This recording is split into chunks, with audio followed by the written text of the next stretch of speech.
Once a man who was a well-known criminal sinner, one day he decided to go meet Buddha.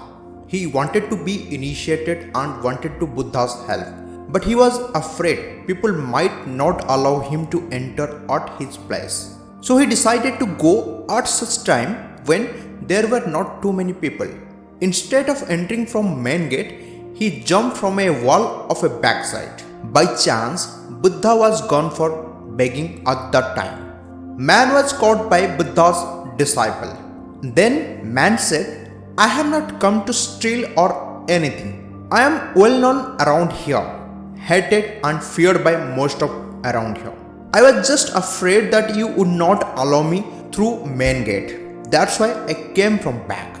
You might not believe, but I wanted to become a sannyasi.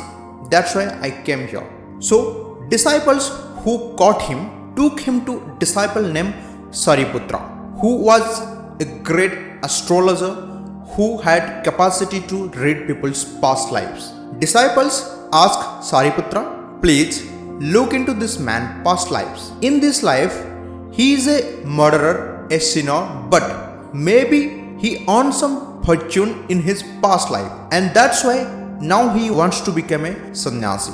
Sariputra looked into his past thousands of life, but he was always same. Even Sariputra started tumbling and said, he is so dangerous. For thousands of life, he always a sinner.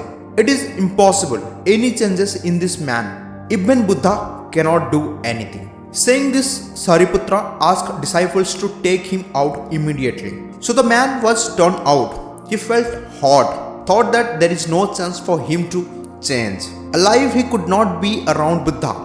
Thinking this, he wanted to commit suicide. So just around main gate corner, he started to hit his head against a stone wall to kill himself. But then Buddha was returning from begging. Seeing man, he stopped him and took him inside. After few days, man was initiated and became a disciple of Buddha. Now everybody was confused. Sariputra went to Buddha and said, this man has lived thousands of lives of misery and has been a sinner. How can this man become initiated in some days? If this man can be enlightened in some day, then what is the point of looking into people's past lives? Buddha replied, you looked into his past, but did not look into his future. Any moment a person decided to change, he can change. This man has lived thousands of lives of miseries, but now he hankers to change and his intensity to change infinity. Hence, in some days, he was able to initiate.